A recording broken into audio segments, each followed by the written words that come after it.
அனைவருக்கும் வணக்கம். நான் உங்கள் சரவணன். இந்த மெடிக்கல் எம்பிபிஎஸ் உடைய சீரியஸில் ஒவ்வொரு சீட் மேட்ரிக்ஸ் கட் ஆஃப் இதெல்லாம் ஓரளவுக்கு பண்ணிகிட்டே இருக்கிறோம். அதில் அடுத்த வீடியோ இன்றைக்கி நம்ம பார்க்க போகிற college CMC Vellore, Christian medical college Vellore. நிறைய மாணவர்களுடைய தமிழ்நாட்டு மாணவர்கள், தமிழ்நாட்டில் இருக்கிற ஜென்ரல் மாணவர்கள் எல்லாரும் சிஎம்சி வெள்ளூரை டார்கெட் பண்ணுவாங்க. ப்ளஸ் கிறிஸ்டின் ரிலீஜியஸில் இருக்கிற மாணவர்கள் அதை ரொம்ப அதிகமான எதிர்பார்ப்பில் இருக்கிற எத்தனையோ மாணவர்கள் நம்ம பார்த்துருக்குறோம். காரணம் ஒன்று தான், top reputed college. Even fees structure ரொம்ப ரொம்ப ரொம்ப ரொம்ப கம்மி. இந்த ஃபீஸ் ஸ்ட்ரக்சர் வாய்ப்பே கிடையாது, எந்த காலேஜிலும் வாய்ப்பே கிடையாது. அந்த அளவுக்கு ஒரு ஃபீஸ் ஸ்ட்ரக்சர், சரிங்களா? ஸோ மறக்காமல் இந்த ஃபுல் வீடியோவை நீங்கள் பார்த்துருங்க. இதில் என்னென்ன கவர் பண்ண போகிறோன்னா சீட் மேட்ரிக்ஸ், ரைட்? இந்த இடங்களை எப்படி பிரிக்கிறாங்க, எவ்வளோ இடங்கள் இருக்குது, நாம் அதுக்கு இந்த மாதிரி எப்படி பிளான் பண்ணலாம், சரிங்களா? நம்பர் 1. நம்பர் 2 சீட் மேட்ரிக்ஸ் சொல்லியிருந்தோம். அதுக்கப்புறம் ஃபீஸ் ஸ்ட்ரக்சர் ரெண்டு தான் கவர் பண்ண போகிறோம். ஸோ இந்த ரெண்டு கவரேஜஸில் உங்களுக்கு என்னென்ன டீட்டெயில்ஸ் கொடுக்குறேன்றதை ஃபுல்லாக ரெக்கார்ட் பண்ணி வச்சுக்கோங்க, எழுதி வச்சுக்கோங்க, ரொம்ப யூஸ்ஃபுல்லாக இருக்கும், ரைட்? ஸோ ஃபஸ்ட்டு நம்மளுடைய எப்போதுமே ஒரு ப்ரைவேட் மெடிக்கல் காலேஜ், சிஎம்சிலையும் ஒரு private medical college. So private medical காலேஜில் கவர்மெண்ட் கோட்டான்னு இருக்கும், மேனேஜ்மெண்ட் கோட்டான்னு இருக்கும். 2 கேட்டகரிஸ் இருக்கும். So government quota, management quota ரெண்டாக பிரிக்கிறோம் அப்படின்னா, இங்கே கவர்மெண்ட் கோட்டாவில் 50 இடங்கள், டோட்டலாகவே 100 சீட் தான். கவர்மெண்ட் கோட்டா 50 இடங்கள், மேனேஜ்மெண்ட் கோட்டா 50 இடங்கள். சார், இந்த 50 இடங்களை எப்படி பிரிக்கிறாங்கன்னு அடுத்து நான் சொல்லிடுறேன். கவர்மெண்ட் கோட்டா 50 இடங்களை 30 இடங்கள் பார்த்தீங்கன்னா ஜென்ரல் கவர்மெண்ட் கோட்டா, யார் வேணாலும் கலந்துக்கலாம். இப்போ நீங்கள் ஒரு 650 மார்க் எடுக்கிறீங்க, முதல்ல நீங்கள் என்ன பண்ணுவீங்க? எம்எம்சி, ஸ்டான்லி, செங்கல்பட்டு, ஓமாந்துரார் அப்படின்னு நம்ம இது மாதிரி வைப்போம் இல்லைங்களா? அந்த மாதிரி கிடைக்கும். நீங்கள் சிஎம்சி ஃபஸ்ட்டே கூட வைக்கலாம். ஒரு 5000 மார்க் இருக்கிற ஒரு மாணவன், கிட்டத்தட்ட 650 மார்க்குக்கு மேலே இருக்கிற மாணவர் சிஎம்சி வெள்ளூருக்குள்ளே படிக்கணும்னு விரும்பினால் தாராளமாக படிக்கலாம். அவங்களுக்கான கோட்டா கிட்டத்தட்ட 30 சீட்ஸ் செக்ரிகேட் பண்ணி கொடுக்குறாங்க. அது ஹரிசாண்டல் ரிசர்வேஷன். நம்ம நார்மலாக நம்மளுடைய கவர்மெண்ட் கோட்டா சீட்டை ஹரிசாண்டல் ரிசர்வேஷன் பிரிப்பாங்க. ஓசிக்கு 1%, பிசிக்கு 1%, எம்பிசிக்கு 1%, இது மாதிரி பிசி பிரிப்பாங்க. அந்த அடிப்படையில் அந்த 30 சீட்டை பிரிச்சிடறாங்க, சரிங்களா? கவர்மெண்ட் கோட்டாவில் இன்னொரு 20% பார்த்தீங்கன்னா கிறிஸ்டின் ஸ்டூடெண்ட்ஸ்க்கு மட்டுமே, அதாவது கிறிஸ்டின் மாணவர்களுக்கு மட்டுமே 20 இடங்களை பிரித்து கொடுக்குறாங்க. அந்த 20 சீட்டில் டாப்பில் இருக்கிற கிறிஸ்டின் மைனாரிட்டி ஸ்டூடெண்ட் மட்டும் தான் இது பொருந்துமே தவிர மற்ற மாணவர்கள் அதை டச்சே பண்ண முடியாது. அவங்களுக்கு அதை காமிக்காது சாய்ஸஸில். அடுத்து மேனேஜ்மெண்ட் கோட்டா. சார், மேனேஜ்மெண்ட் கோட்டாவில் என்ன சீட்ஸ் இருக்கு சார்? அதில் ஒரு 50 சீட் இருக்குல்ல, அந்த 50 சீட்டை பிரிக்கணும் இல்லைங்களா? அதில் முதல் 2 இடங்கள் ஜென்ரல் கேட்டகரி. ஜென்ரல்னா என்ன? ஓப்பன் டு ஆல், எல்லாரும் யார் வேணாலும் எடுக்கலாம், எந்த மாநிலத்திலிருந்து வேணாலும் எடுக்கலாம், எந்த ஸ்டேட்ல இருந்து வேணாலும், எப்படி வேணாலும் யார் வேணாலும் எடுக்கலாம். பட் ஹையஸ்ட் மார்க் இருக்கணும். எனக்கு தெரிஞ்சு லாஸ்ட் இயர்ல யார் எடுத்தால் 681 மார்க்ல ஒரு ஸ்டூடெண்ட் எடுத்தார், சிஎம்சி வெள்ளூர் தான் வேணும்னு சொல்லிட்டு. ஸோ அப்போ யார் வேணாலும் பார்ட்டிசிபேட் பண்ணலாம். மேனேஜ்மெண்ட் கோட்டால அப்ளிகேஷன் ப்ராஸ்பெக்டஸ் ரீட் பண்ணி அப்ளிகேஷன் போட்டு தான் ஒரு சிஎம்சி வெள்ளூர் காமிக்கும். முதல்ல சாய்ஸ் பண்ற இல்லை, முதல்ல ஹையஸ்ட் மார்க் இருக்கு 2 மாணவருக்கு அந்த சீட் கிடைக்கும், சரிங்களா? அடுத்து மீதி இருக்கிற சீட்ஸ் பார்த்தீங்கன்னா 10 சீட்டு, 2 சீட் சொல்லிட்டேன், 50 சீட்டு சொல்லணும் இல்லையா? 10 சீட் சிஎம்சி ஸ்டாஃப் கோட்டா, சரிங்களா? சிஎம்சி அப்போ ஒவ்வொரு வருஷமும் சிஎம்சியில் அஃபீஷியலாக ஒரு ஃபுல் டைம் எம்ப்ளாயி அவங்களுடைய சென்னார் டாக்டர் இருக்கிறாங்கன்னா அவங்களுக்கு ஒரு 10 சீட் கொடுக்குறாங்க. நார்மலாக ஒரு 50 பேர் பார்ட்டிசிபேட் பண்ணுவாங்க. அந்த 50 பேரில் 10 பேர் கண்டிப்பாக முதல்ல இருக்கிற 10 மாணவர்கள், ஹையஸ்ட் மார்க் இருக்கிற 10 மாணவர்கள் சிஎம்சி ஸ்டாஃப் கோட்டாவில் கிடைக்கும். அடுத்து மைனாரிட்டி நெட்வொர்க். இதை பற்றி கொஞ்சம் பிரீஃபாக கூட சொல்கிறேன். மைனாரிட்டி நெட்வொர்க்குள்ளே வரணும். ஃபஸ்ட்டு நீங்கள் சிஎம்சியோட அஃபீஷியல் வெப்சைட்டில் ரெஜிஸ்டர் பண்ணியிருக்கணும். ஃபஸ்ட்டு நீங்கள் ஒரு கிறிஸ்டின்ஸாக இருக்கணும், சரிங்களா?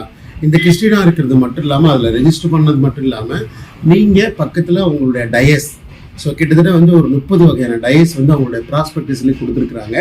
அந்த டயஸில் ஒவ்வொரு டயஸ்லேருந்து டாப்பில் இருக்கிற ஒரு ஸ்டூடெண்ட் ரெக்கமெண்ட் பண்ணேன். ஏன்னா இப்போ ஒவ்வொரு சர்ச்சும் ஒரு டயஸில் இருக்கும். இப்போ கன்னியாகுமரி டயஸ், நாகர்கோவில் டயஸ், சென்னை டயஸ், மெட்ராஸ் டயஸ், இது மாதிரி பிரிச்சிருப்பாங்க. எஜுகேஷன் இன்ஸ்டிடியூஷன் டயஸ், அது மாதிரி பிரிப்பாங்க. இந்த டயஸில் இருக்கிற கிறிஸ்டியன் மாணவர்கள் ஒவ்வொரு டயஸ்லேருந்து ஒரு மாணவர்களை தேர்ந்தெடுத்து அவர்களுக்கு அந்த இடத்தை கொடுப்பாங்க, சரிங்களா? இப்போ நீங்கள் எல்லா டயஸ்லேருந்து ஸ்டூடெண்ட் வந்துட்டாங்க. கிட்டத்தட்ட ஒரு 30 வகையான ஸ்டூடெண்ட், 32 வகையான ஸ்டூடெண்ட்ஸ் இருக்கிறாங்க. அதில் இப்போ ஒரு மெட்ராஸ் டயஸ் எடுத்துக்கோங்களேன். அதில் முதல்ல ஒரு 450 மார்க் 550 மார்க் இருக்கிற ஸ்டூடெண்ட் இருக்கார். அடுத்து அதே டயஸில் இன்னொரு மாணவர் இருக்கார். ஒருவேளை மெட்ராஸ் டயஸ்க்கு 2 சீட் ஒதுக்குனாங்க அப்படின்னா அடுத்த லெவலில் வருவாங்க. இப்போ நீங்கள் ஒரு கன்னியாகுமரி டயஸில் இருக்க, அதில் ஒருத்தர் மட்டும் தான் இருக்கிறார். அவர் 250-300 மார்க் தான் எடுத்திருக்கிறார். கண்டிப்பாக கிடைக்கிறதுக்கான வாய்ப்புகள் இருக்குது. ஆனால் யாரும் அப்ளை பண்ணாமல் விட்டுறக்கூடாது. ஆக்சுவலாக அதுக்கு ஒரு டேட்லாம் முடிஞ்சிருச்சு. தெரிஞ்ச மாணவர்கள்லாம் அப்ளை பண்ணியிருந்திருப்பீங்க, எனக்கு தெரியாத ஒன்றும் கிடையாது. ஸோ கண்டிப்பாக அப்ளை பண்ணியிருந்திருப்பீங்க. பட் அதோடைய ரிலவெண்ட் சர்டிஃபிகேட்ஸ்லாம் கொடுத்துருப்பாங்க ப்ராஸ்பெக்டஸ்லேயே. சிஎம்சி வெல்லூர் வெப்சைட் போனீங்க, இன்ஃபர்மேஷன் போலிங் டவுன்லோட் பண்ணிங்கன்னா அதில் ப்ராஸ்பெக்டஸ் கொடுப்பாங்க. அதில் இருக்கிற டைஸில் வாங்குற சர்டிஃபிகேட்டு, அவங்க கொடுக்குற அனெக்சர், அஃபிடபிட் எல்லாத்தையும் நீங்கள் ரெடி பண்ணி கையில் வச்சுக்கோங்க. அதில் நீங்கள் அப்லோட் பண்ணிங்கன்னா அவங்க ஒரு ரெஜிஸ்டர் நம்பர், ரேங்க் லிஸ்ட் ஒன்று கொடுப்பாங்க. அஃபீஷியல் வெப்சைட்லேயே கொடுப்பாங்க. அவங்க லாகின் பண்ணி ஃபர்ஸ்ட் நாள் மட்டும் தான் பார்க்க முடியும். இதில் என்ன பண்ணுவாங்கன்னா டிஎன் மெடிக்கல் செலெக்ஷன் டோட்டலாக நீங்கள் எவ்வளோ பேர் பார்ட்டிசிபேட் பண்ணுறாங்க லிஸ்ட் மட்டும் தான் கொடுப்பாங்க. எந்த டைஸ்லேருந்து வந்தீங்கன்னு சொல்ல மாட்டாங்க. சரிங்களா? எந்த டைஸ்லேருந்து நீங்கள் வந்திருக்கிறீங்க, நீங்கள் எத்தனை வந்து டிரான்ஸ்பரன்சி இருக்காது. சரிங்களா?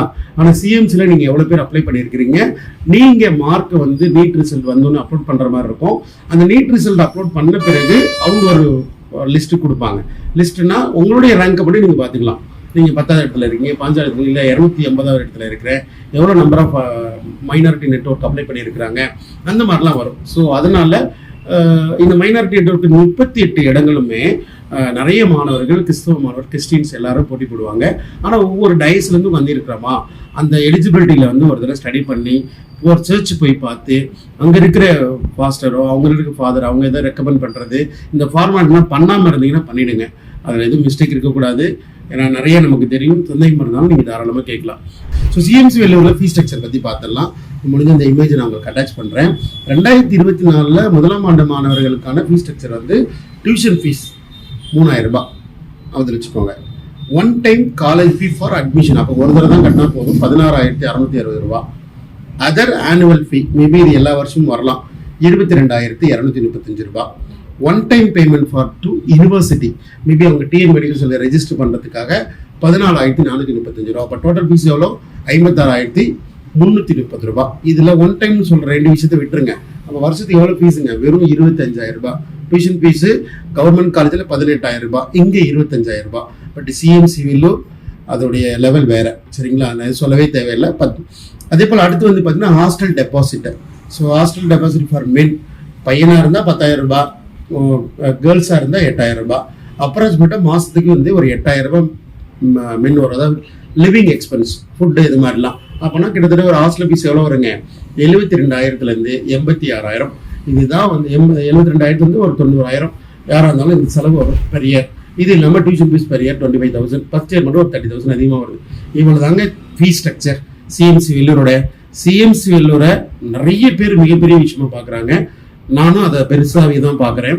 உண்மையாலுமே உங்களுக்கு தகுதியும் திறமையும் மார்க்கும் இருக்கிற பட்சத்தில், உங்களுக்கு உதவிகள் தேவைப்படுற பட்சத்தில் தாராளமாக தொடர்பு கொள்ளுங்கள்.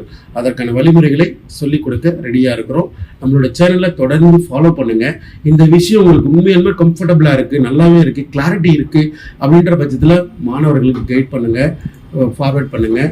சரிங்களா? Keep supporting. அடுத்த வீடியோவில் சந்திக்கலாம். நன்றி, வணக்கம்.